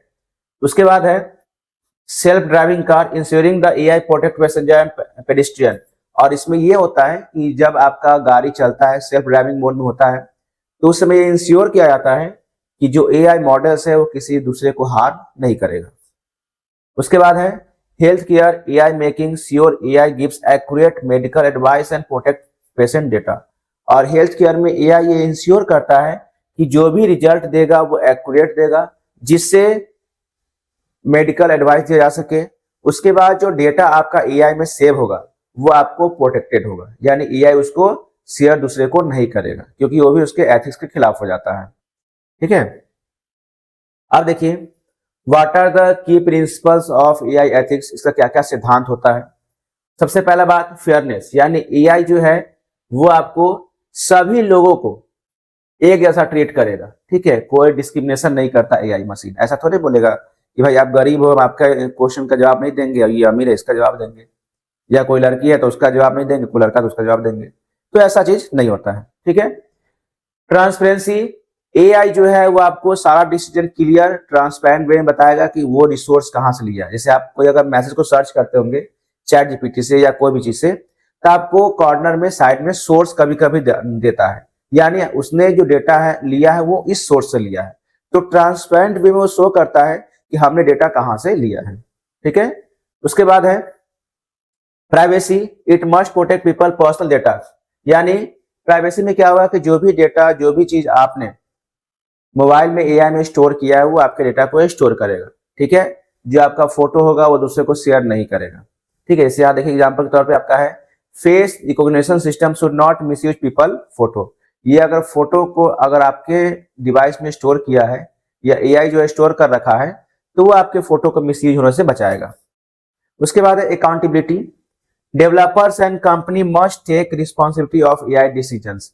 अगर मान लीजिए कोई भी एआई मॉडल्स या एआई डिवाइसेज अगर आपके सवाल का जवाब देता है तो वो कितना अकाउंटेबल है, या फिर जो भी चीज उसमें रिजल्ट आ रहा है उसका जवाबदेही कौन लेगा, एआई लेगा, यानी जो डेवलपर है वो लेगा। ठीक है, if AI system make harmful decision, अगर एआई सिस्टम कोई हार्मफुल डिसीजन लेता है the organisation must take fix this issue. तो क्या होगा, जो डेवलप किया है, जो एआई मॉडल्स बनाया है वो उस प्रॉब्लम को सॉल्व करेगा। यानी अगर एआई मॉडल्स तैयार किया जाता है तो मस्ट बी अकाउंटेबल, जवाबदेही होना चाहिए कि जो आंसर देगा या जो आंसर आएगा वो उसका जवाबदेही कौन लेने वाला है। ठीक है, safety and security, AI system should be safe and reliable and should not cause harm. AI system जो होगा वो सेफ होगा, रिलायबल होगा और किसी को हार्म नहीं करेगा। जैसे सेल्फ ड्राइविंग कार जो है वो आपको रोड पे चलने वाले लोगों को नहीं कुचलेगा। ठीक है, वो चलेगा, जब आगे रोड पे कोई बंदा आएगा, कोई गाड़ी आएगा तो उसको एक्सीडेंट नहीं करेगा। वो अपना लॉजिक एल्गोरिथम लगा के गाड़ी में ब्रेक लगाएगा जिससे दूसरे को हार्म नहीं होगा। ठीक है, यही आपका एआई एथिक्स होता है, यानी उसका सिद्धांत होता है। अब देखिए बायस, बायस डेटा क्या होता है। बायस मतलब हम लोग का एक तरफा। ठीक है, अगर हिंदी में एक तरफा मतलब क्या हो गया कि हम आए और किसी ने कंप्लेन किया बिना दूसरे की बातों को सुने हुए, जो कंप्लेन किया उसके अकॉर्डिंग हम दूसरे के खिलाफ क्या किए, एक्शन ले लिए। ठीक है, कभी भी एक तरफा नहीं सोचना चाहिए। ठीक है, अगर कोई भी डिवाइस एक तरफा काम करता है, किसी एक के बारे में सोचता है तो आपको बायस हो जाता है, बायस डेटा होता है। ठीक है, बायस या रिजल्ट कह सकते हैं। बायस डेटा क्या हो गया, एक जैसा डेटा किसी मशीन में डाल दिया गया और उसका कोई निगेटिव इफेक्ट नहीं डाला। ठीक है, तो ये बायस हो जाता है। देखिए बायस क्या हो गया, bias in artificial intelligence occur when an AI system produce unfair और prejudiced result because of biased data algorithm or human assumption used during the development. In a simple word, in bias means the AI system treats some people or group unfairly. देखिए इसमें होता क्या है ना कि कभी कभी एआई जो सिस्टम होता है या एआई डिवाइसेज होता है वो आपका रिजल्ट जो है वो आपको अनफेयर रिजल्ट देता है या फिर एक तरफा रिजल्ट देता है। वो इसलिए देता है क्योंकि उस मशीन को सही ढंग से ट्रेंड नहीं किया गया। अगर मशीन को सही ढंग से ट्रेंड किया जाएगा तो आपको बायस रिजल्ट नहीं देगा। एग्जाम्पल के तौर पर मान लीजिए कि क्लास में बैठे हैं। ठीक है, आप क्लास में बैठे हुए हो, दो बच्चों में मार हो गया जो जनरली होता रहता है। ठीक है, तो दो बच्चों में मार हुआ, बहुत जबरदस्त मार हुआ, तो एक बच्चे ने किसी दूसरे बच्चे को बहुत अच्छे से पिटाई कर दिया। ठीक है, अब मान लीजिए कि अगर कोई ए नाम का बच्चा है, ठीक है, और ये बी नाम के बच्चे को पूरे अच्छे तरह से पिटाई कर दिया, इसको पिटाई हो गया, बहुत पिटाई लगा।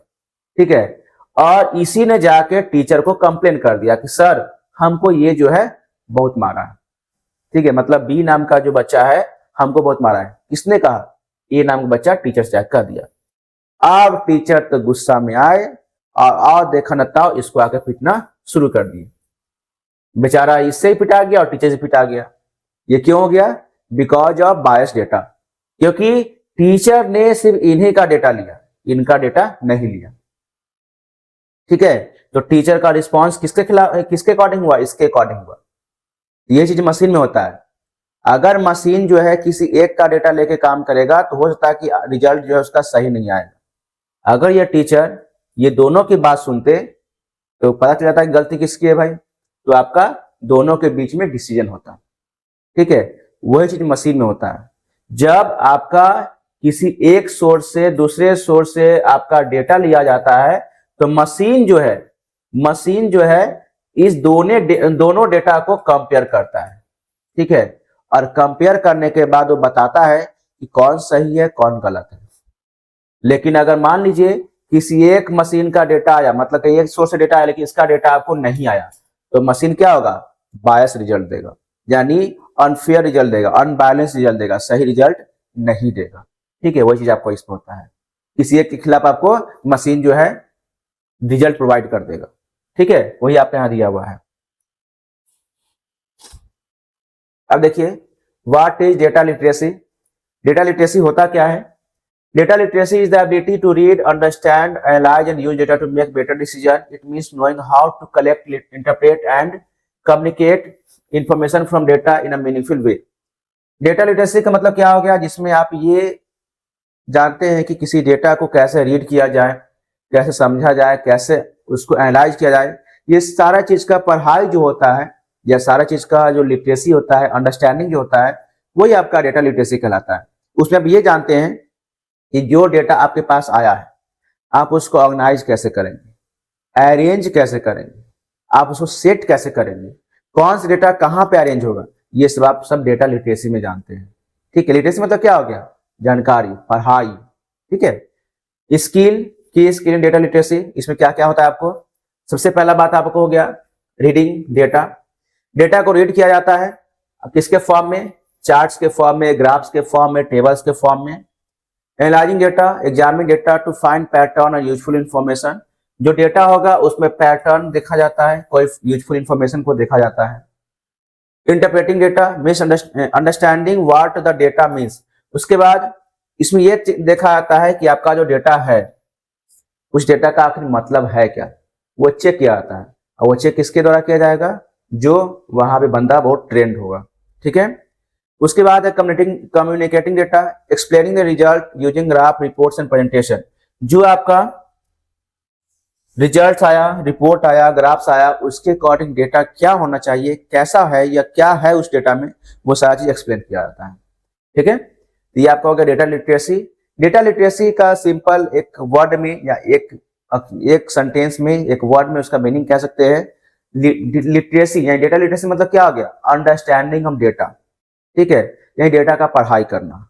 ठीक है, अब देखिए डेटा प्राइवेसी। प्राइवेसी का मतलब जानते हैं क्या होता है?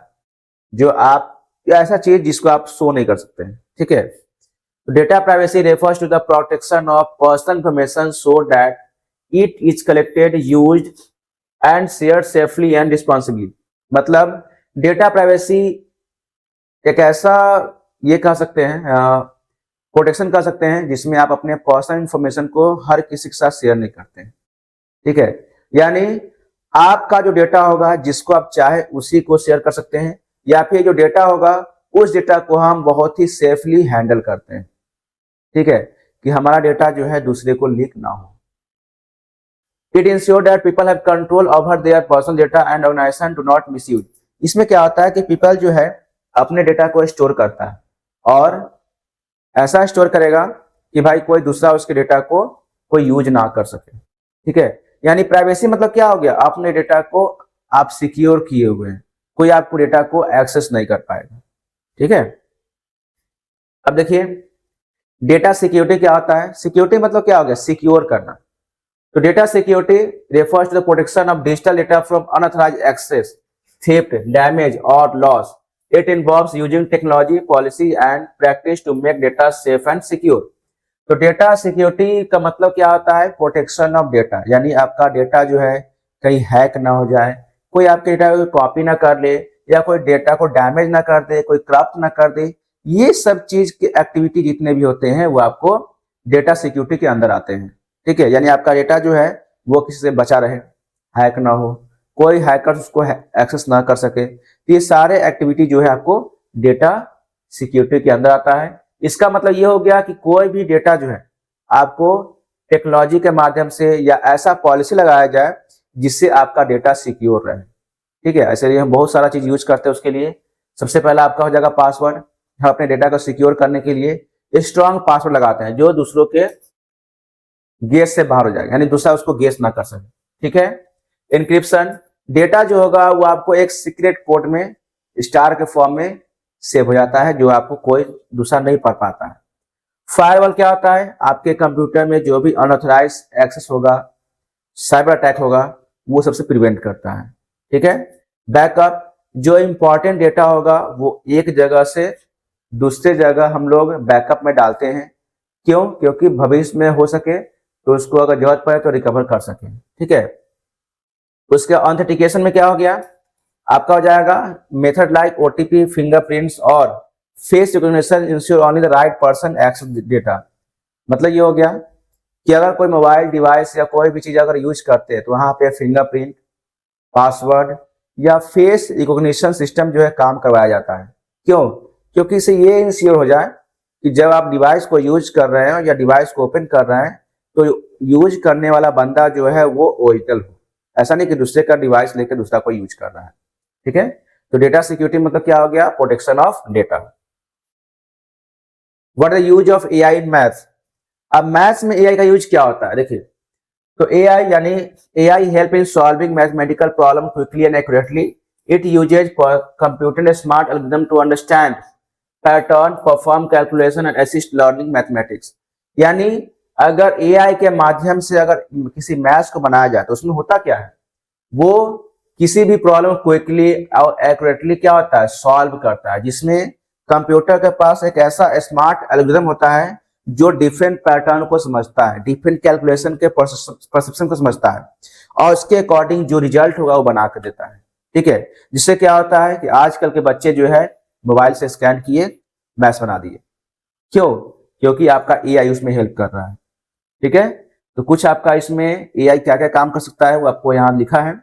सबसे पहला हो गया सॉल्विंग कॉम्प्लेक्स प्रॉब्लम। हम कॉम्प्लेक्स से कॉम्प्लेक्स प्रॉब्लम को स्टेप बाय स्टेप मेथड से बनवा सकते हैं एआई से, स्टेप बाय स्टेप सॉल्यूशन ले सकते हैं, ऑटोमेटिक कैलकुलेशन हो सकता है, पर्सनलाइज लर्निंग, हम अपने अकॉर्डिंग उसमें लर्निंग कर सकते हैं, जितना हमको डेटा चाहिए, जितना हमको रिजल्ट चाहिए उतना ही हम रिजल्ट उसे ले सकते हैं। ठीक है, पैटर्न रिकॉग्निशन, हम लोग एक किसी भी ग्राफ का या कोई भी डेटा का पैटर्न को एनालाइज करवा सकते हैं। और ग्राफ एंड डेटा एनालिसिस, हम लोग ग्राफ और डेटा को एनालाइज वहां करवा सकते हैं, एनालिसिस हो सकता है। ठीक है, अब देखिए what is generative AI. Generative AI होता क्या है, जो हम लोग यूज आजकल एआई को कर रहे हैं, चैट जीपीटी वगैरह जो यूज करते हैं, ठीक है, या परप्लेक्सिटी है जिसको भी यूज करते हैं, और भी बहुत सारा चीज होता है इसको यूज कर रहे हैं, that is called generative AI, वही जनरेटिव एआई है। देखिए होता क्या, उसका काम क्या है। Generative AI is a type of AI that can create new content such as text, image, music, video और computer code using pattern learn from existing data. It use advanced algorithm and machine learning model to generate original and creative output similar to human work. कहने का मतलब ये हो गया कि AI या generative AI एक ऐसा AI हो गया जो आपको नया नया कंटेंट को क्रिएट करता है, जैसे इमेज हो गया, ठीक है, टेक्स्ट हो गया, म्यूजिक हो गया, वीडियो हो गया, जिसमें कंप्यूटर जो है डिफरेंट डिफरेंट पैटर्न को लर्न करके बनाता है। जैसे मान लीजिए हमने कोई इमेज को आज जनरेट किया, या फिर आपका जो ये इमेज है वो जनरेटेड है एआई से, ठीक है, तो जैसे ही ये एआई से जनरेट हुआ तो एक मशीन को नया एक्सपीरियंस गेन हुआ, तो अगली बार से अगर कोई क्वेश्चन को इस टाइप क्वेश्चन को सर्च करता है तो इस टाइप का आपका जनरेटिव एआई जो है वो इमेज को प्रोवाइड करेगा। मतलब मशीन जो है वो नए नए पैटर्न से काम करता है, और जैसे ह्यूमन जो है ना हर दिन नया कुछ काम करता है, नया ओरिजिनल कुछ कंटेंट को प्रोवाइड कर सकता है, उसी प्रकार से मशीन जो है वो नए नए काम को कर सकता है और नए नए कंटेंट को बना सकता है। ठीक है, जैसे एग्जांपल के तौर पर देखें तो एआई जो है वो आपका स्टोरी, एसे और आंसर लिख सकता है, इमेज और आर्ट वर्क कर सकता है, ठीक है, म्यूजिक और वीडियो क्रिएट कर सकता है, राइटिंग कंप्यूटर प्रोग्राम और कोड्स, किसी तरह का कंप्यूटर प्रोग्राम और कोड्स को भी लिख सकता है, ठीक है। अब देखिए जनरेटिव एआई टाइमलाइन है, देखिए यानी कब क्या क्या बना या क्या क्या डेवलपमेंट हुआ उसके बारे में जानना है। 1950 में ट्यूरिंग टेस्ट हुआ था, जिसमें आपको एलन टर्निंग द्वारा जो है टेस्ट किया गया था कि मशीन जो है वो ह्यूमन लाइक काम करता है या नहीं करता है, वो चेक किया गया था और उसमें पास भी हो गया कि मशीन जो है ह्यूमन लाइक काम कर सकता है, ठीक है। 1956 में एआई का बर्थ था, यानी पहला एआई जो है उस समय इंट्रोड्यूस हो गया था कि भाई एआई जो है वो काम करेगा। The term AI intelligence were introduced in Dartmouth conference, ये आपको 1956 में आपको एआई का डेवलपमेंट कह सकते हैं या उस समय कह सकते हैं कि एआई का बर्थ हो चुका था कि भाई आपका एआई जो है वो कैसे काम करेगा, ठीक है। 1966 में आपको फर्स्ट एआई चैटबॉट जो है वो आपको तैयार किया गया, ठीक है। ELIZA was developed by Joseph Weizenbaum at Massachusetts Institute of Technology, ठीक है। तो ये आपको फर्स्ट एआई चैटबॉट एलिजा जिसका नाम है, ठीक है, वो इंट्रोड्यूस किया गया था, जिससे यह पता किया गया था कि अगर हम कोई भी कम्युनिकेशन करते हैं तो उसके अकॉर्डिंग जो आपका चैटबॉट है कैसे रिप्लाई करेगा, ठीक है।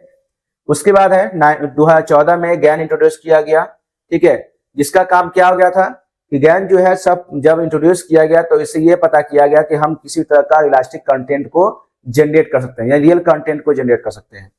उसके बाद 2020 में लार्ज लैंग्वेज मॉडल जिसको हम चैट जीपीटी कहते हैं, GPT-3 जो है डेवलप किया गया था, जो ओपन एआई हो गया, जो पावरफुल एआई टेक्स्ट जनरेशन था, मतलब वो एआई टेक्स्ट जनरेट कर सकता था, ठीक है।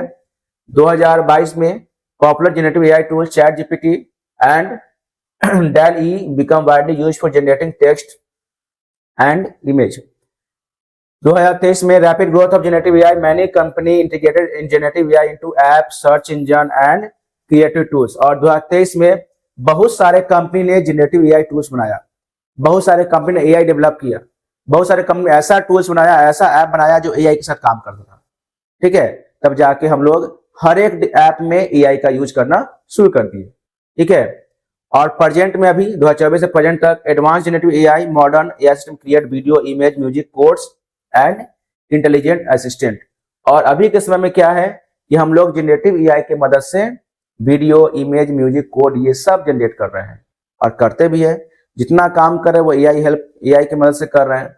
और आपका ये भी जो इमेज जनरेशन है वो एआई की हेल्प से ही है, ठीक है, क्योंकि जो कंटेंट हो उसके अकॉर्डिंग अगर एआई इमेज बनाकर देता है तो थोड़ा सा समझने में आपको सुविधा हो जाता है। अब है what are the impact of generative AI, इसका इम्पैक्ट क्या पड़ेगा। तो इम्पैक्ट ऑफ जनरेटिव एआई यार, सबसे पहला आपका एजुकेशन में, तो आपको स्टूडेंट जो है वो किसी भी चीज को बहुत ही तेजी से लर्न करेगा, क्योंकि एआई इसको क्या हो जाएगा, टीचर हो जाएगा, ट्यूटर हो जाएगा, ठीक है। और वो स्मार्ट स्टडी करेगा, बहुत सारा नोट्स बना सकता है, एक्सप्लेनेशन क्रिएट कर सकता है, अपने अकॉर्डिंग जो चाहे वो कर सकता है, ठीक है। Content creation, tools like chat GPT, DALL-E create text, image, video and music, help writer, designer and YouTubers create content quickly. तो अभी के समय में बहुत सारा जो कंटेंट होता है जो आपको पढ़ाया जाता है, बताया जाता है, वो आपको यूट्यूब के माध्यम से, ये चैट जीपीटी या जनरेटिव एआई के माध्यम से भी होता है, ठीक है। Business and productivity, automatic task such as email writing, report, coding और data analysis save times and improve works efficiently। Generative AI के मदद से ही हम लोग अपने सारे टास्क को परफॉर्म करवाते हैं। कहने का मतलब ये हो गया कि अगर कोई चीज, अगर मान लीजिए हम कंप्लेंट रजिस्टर करते हैं तो एआई जो है आपको रिप्लाई करता है तुरंत, वहां पे एआई बैठा हुआ है आपके सवाल का जवाब देने के लिए, ठीक है, जिसको एआई असिस्टेंट भी कहते हैं, ठीक है। Health care, help doctor analyze medical data and research faster, can assist in drug discovery and medical report। और हेल्थ केयर में एआई जो है बहुत ही ये हेल्प कर रहा है डॉक्टर को अलग अलग बीमारी को जानने में, अलग अलग बीमारी को रिसर्च करने में, इवन जो आपका दवा है उसको भी रिसर्च करता है, ठीक है, जिससे डॉक्टर जो है अच्छा से अच्छा, बेटर से बेटर इलाज कर सके। उसके बाद सॉफ्टवेयर डेवलपमेंट, एआई जो है वो आपको कंप्यूटर के लिए कोड भी लिख देता है। इवन कंप्यूटर में जो अगर मान लीजिए कोई कोड में एरर है उस एरर को भी आपको एआई जो है फाइंड आउट कर सकता है। ठीक है, तो हर मामले में एआई जो है आपको हेल्प कर रहा है। What are the future of generative AI?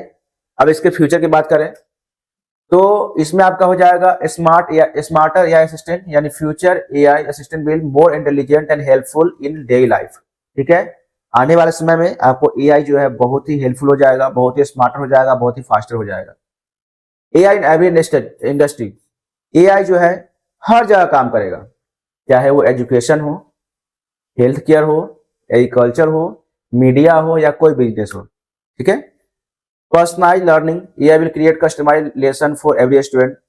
इसमें जो भी स्टूडेंट्स होंगे सारे स्टूडेंट अपने अकॉर्डिंग पढ़ाई करेंगे, जो उनको चाहिए वही उनको मिलेगा। ठीक है, human AI collaboration, human and AI will work together to solve complex problem. और मशीन और ह्यूमन एक साथ मिलकर काम करेगा, जो भी कॉम्प्लेक्स टास्क होगा मशीन और ह्यूमन मिलकर काम करेगा, मिलकर सॉल्व करेगा। New jobs and skill, new careers related to AI development, AI ethics and AI management will emerge. और जो लोग एआई के बारे में जानकारी रखेंगे, जो लोग टेक्नोलॉजी के बारे में जानकारी रखेंगे, उनको नया नया कुछ सीखने का मौका मिलेगा, उनको नया नया कैरियर अपनाने का मौका मिलेगा, उनको नया नया आपका फील्ड में जाने का मौका मिलेगा। ठीक है, यानी कह सकते हैं कि एक नया जॉब स्किल तैयार हो जाएगा। ठीक है, अब है what are the tools of generative AI? Tools का नाम लिखना है। ठीक है, जैसे आपको होगा chat GPT used to generate text, answer, story, code and expansion. Dall E हो गया create image art work from text description. Midjourney हो गया an AI tool that generate high quality digital image and design. ठीक है, mid journey से हम लोग create करते हैं। Stable diffusion and open source AI model to create image and graphics from text prompt. ठीक है, यानी स्टेबल डिफ्यूजन जो होता है एक ऐसा ओपन एआई सोर्स है जिससे हम लोग इमेज या ग्राफिक्स बनाते हैं, किससे?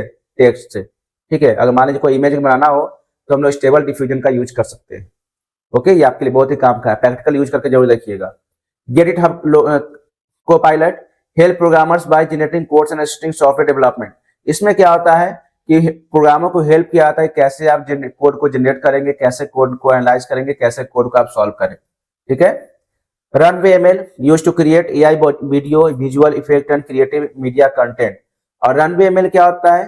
इसमें हम लोग AI वीडियो, विजुअल इफेक्ट और क्रिएटिव मीडिया जो मीडिया कंटेंट जो होता है उसको क्रिएटिव वे में हम लोग बनाते हैं या डेवलप कर सकते हैं।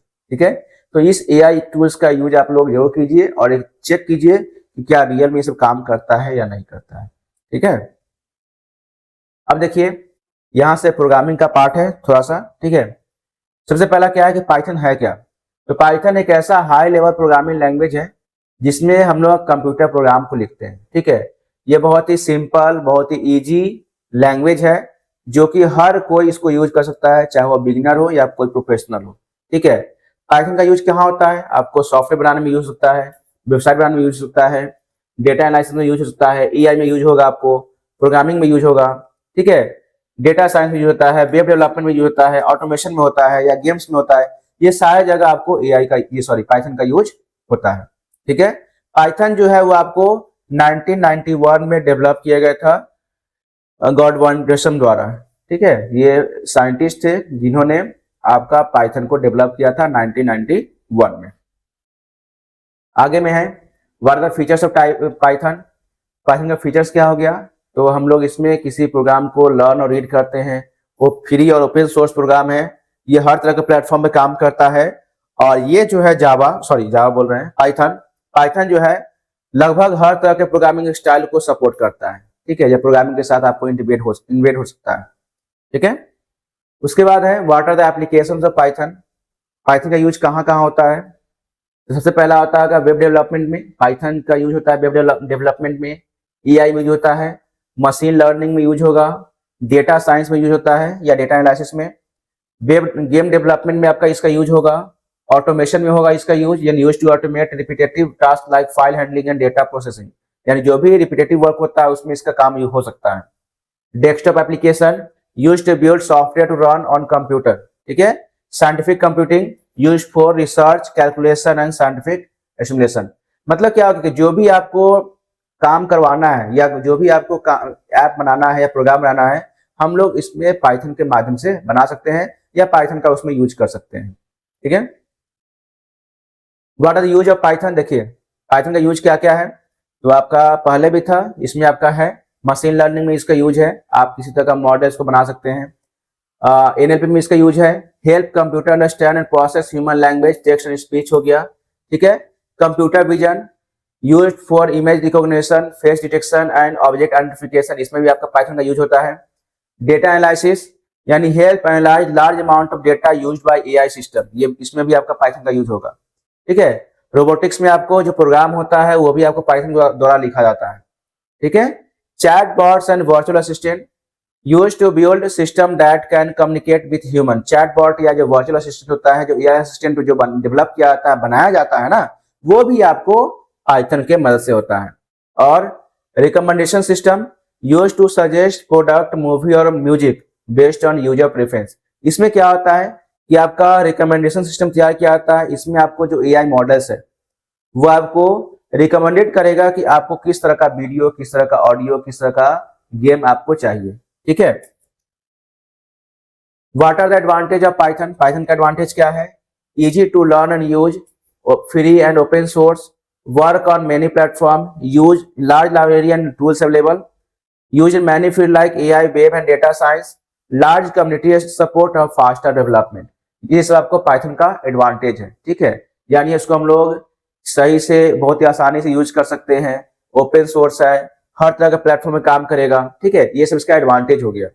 जब एडवांटेज है तो डिसएडवांटेज भी होगा। डिसएडवांटेज क्या है, स्लोअर स्पीड हो गया, यानी पाइथन जो है वो आपको स्लोअर काम करता है, धीरे काम करता है, किससे, जैसे सी और सी प्लस है उससे धीरे काम करेगा। हाई मेमोरी यूजेज, कभी कभी पाइथन जो है अदर प्रोग्राम की अपेक्षा ज्यादा मेमोरी लेता है। Not ideal for mobile app, और पाइथन प्रोग्रामिंग जो है उसको हम लोग मोबाइल ऐप में या मोबाइल के ऐप डेवलपमेंट में ज्यादा यूज नहीं कर सकते क्योंकि प्रॉब्लम क्रिएट करता है। वीक इन डेटाबेस एक्सेस, हम लोग डेटाबेस एक्सेस या डेटाबेस का प्रोग्राम जो है पाइथन से नहीं बना सकते हैं, बनाएंगे तो आपको ज्यादा सिक्योर नहीं रहेगा, ठीक है, उसको इजिली कोई ब्रेक कर सकता है, ठीक है। उसके बाद है run time error, because Python is dynamically type some error appear only when the program run.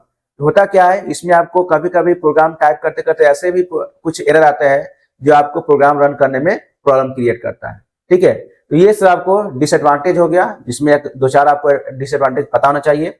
जैसे आपका हो गया high memory use, not ideal for mobile apps, weak in database access, run time error हो गया, ठीक है।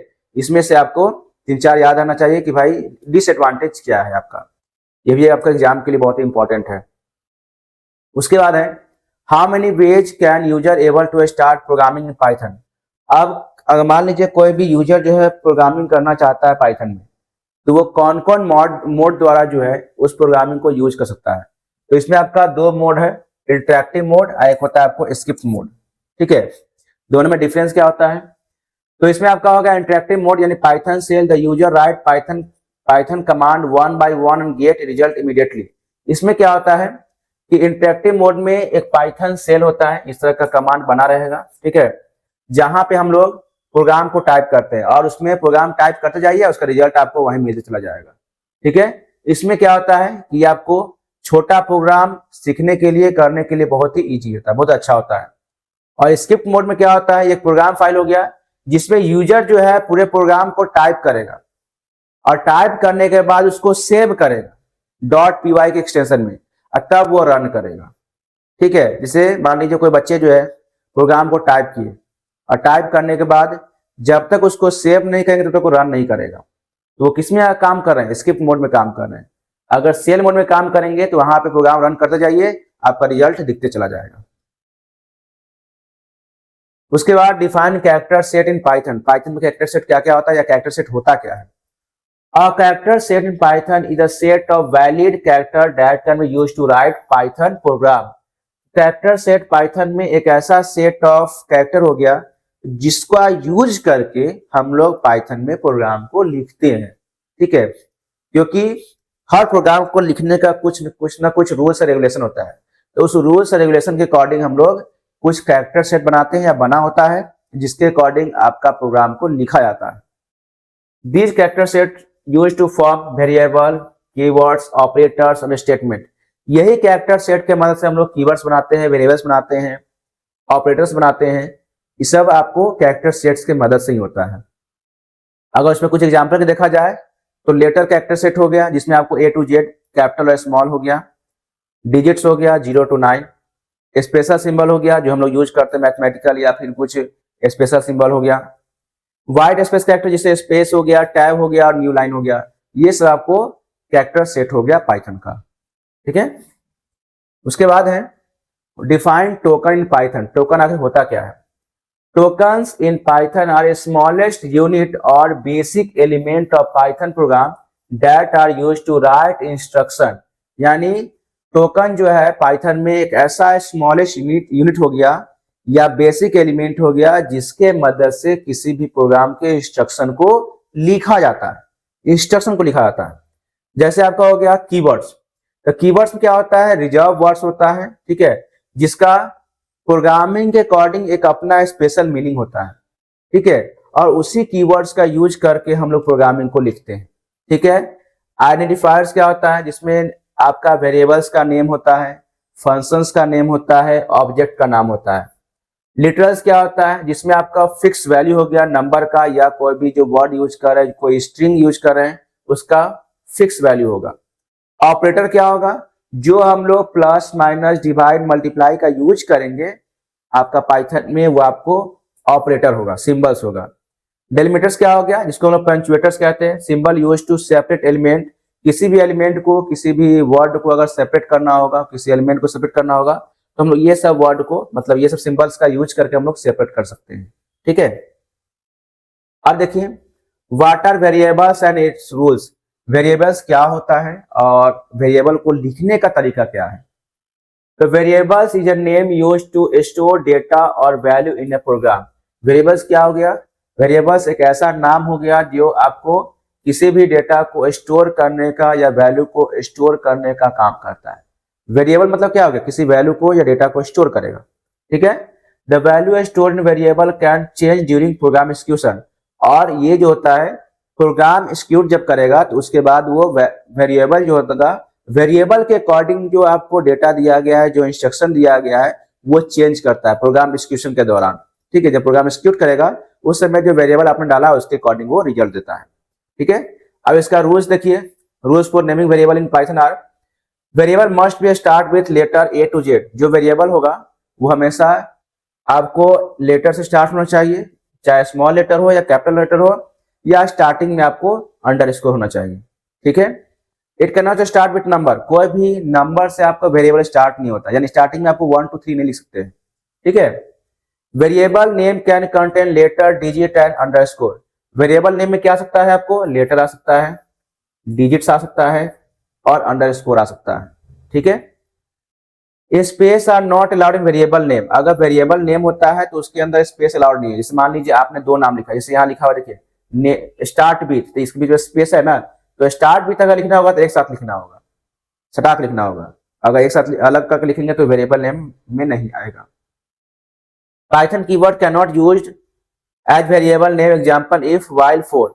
और मान लीजिए कोई कीवर्ड्स आप यूज कर रहे हैं पाइथन में, ठीक है, तो उस कीवर्ड्स को आप लोग वेरिएबल में यूज नहीं कर सकते हैं, ठीक है। जैसे मान लीजिए इफ हो गया, व्हाइल हो गया, जो आपको कीवर्ड्स है जिसका यूज करके प्रोग्राम पाइथन प्रोग्राम में कोडिंग लिखते हैं, ठीक है, तो उसका हम लोग यूज वेरिएबल में नहीं कर सकते हैं।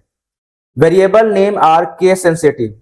और वेरिएबल नेम जो होता है वो केस सेंसिटिव होता है। केस सेंसिटिव करने का मतलब ये हो गया कि अगर कैपिटल लेटर में लिखते हैं तो उसका मीनिंग कुछ और निकलेगा, और उसी वर्ड को अगर स्मॉल में लिखते हैं तो उसका मीनिंग बदल जाता है, ठीक है। इसलिए पाइथन जो होता है वो केस सेंसिटिव प्रोग्रामिंग लैंग्वेज है।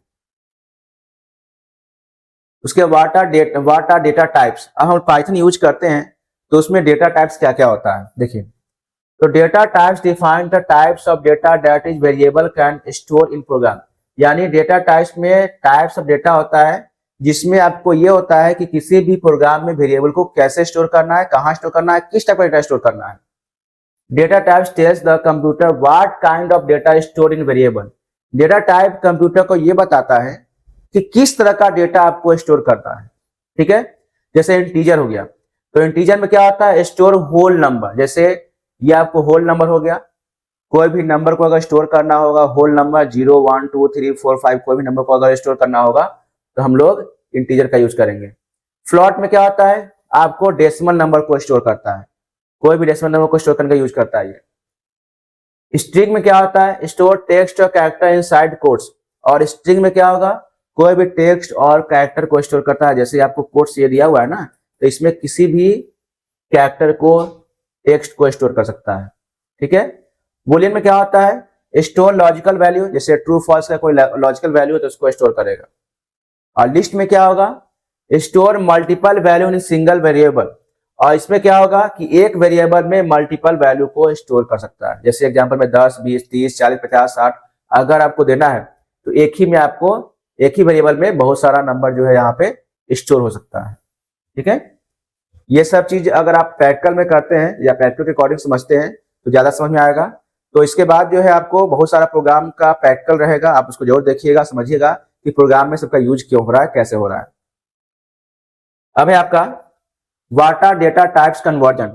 डेटा टाइप्स कन्वर्जन होता क्या है, तो data types conversion is the process of changing one data type into another data type in a program. जब एक डेटा टाइप को दूसरे डेटा टाइप में कन्वर्ट करते हैं तो वही कन्वर्जन कहलाता है, ठीक है। जैसे एग्जांपल मान लीजिए, यहाँ पे दो आपका मेनली दो टाइप्स है आपको, एक होता है इम्प्लिसिट कन्वर्जन, एक होता है एक्सप्लिसिट कन्वर्जन। इसमें क्या होता है कि पाइथन जो है किसी भी डेटा टाइप को दूसरे डेटा टाइप में ऑटोमेटिक कन्वर्ट करेगा, ठीक है। जैसे मान लीजिए converting N integer into float number during calculation, कोई भी फ्लोट नंबर को ऑटोमेटिक कन्वर्ट, कोई भी इंटीजर को फ्लोट में कन्वर्ट कर सकता है, डेसिमल में कन्वर्ट कर सकता है, कब, कैलकुलेशन के दौरान, ये ऑटोमेटिक होता है। और इसमें क्या होगा, the programmer manually convert the data type using function. इसमें क्या होता है कि प्रोग्रामर को जहां जरूरत है वहां अपना लॉजिक लगा के, अपना स्टेटमेंट लगा के वहां पे वो यूज करेगा, कन्वर्ट करेगा, एक वर्ड को या एक डेटा को दूसरे डेटा में कन्वर्ट करेगा, ठीक है। उसके बाद है what are comments in Python. Python में कमेंट्स होता क्या है, तो comments in Python are line in a program that are not executed by the computer, they are used to explain the codes and make it easier to understand. तो comment जो होता है Python में सिर्फ एक लाइन होता है, वो प्रोग्राम में एक्सिक्यूट नहीं होता है, ठीक है। हम लोग कमेंट इसलिए डालते हैं जिससे हम प्रोग्राम में क्या लिख रहे हैं, क्यों लिख रहे हैं, वो चीज हमें समझ में आ जाए। यानी कोडिंग को समझने के लिए हम लोग कमेंट्स का यूज करते हैं पाइथन में, ठीक है। टाइप्स ऑफ कमेंट्स में अगर आपको देखें तो इसमें एक होता है सिंगल लाइन कमेंट, एक होता है multi line comment. Single line comment में क्या होता है, written using the hash symbol, this is a single line comment. जैसे यहाँ पे देखो, कोई भी अगर लाइन के स्टार्टिंग में अगर हैश दिया हुआ है इसको हम लोग सिंगल लाइन कमेंट से लिखते हैं। मल्टी लाइन कमेंट में क्या होता है, आपको इस तरह का ट्रिपल कोट्स बना होता है। देखिए ये 3 कोट्स यहाँ हो गया, 3 कोट्स यहाँ हो गया, या ऐसे 3 आपका कोट्स बना रहेगा, डबल डबल का 3 quotes. This is a multi line comments used to span multiple line. ये इसमें आपको मल्टी लाइन कमेंट्स हो गया जिसमें हम लोग मल्टीपल लाइन को इसमें इनिशिएट करते हैं, आपको डिनोट करते हैं, ठीक है। तो आपका कुछ बेसिक जो था, आपको एआई से रिलेटेड कुछ कंटेंट था, क्वेश्चन था जो आपके एग्जाम के लिए बहुत इंपॉर्टेंट है।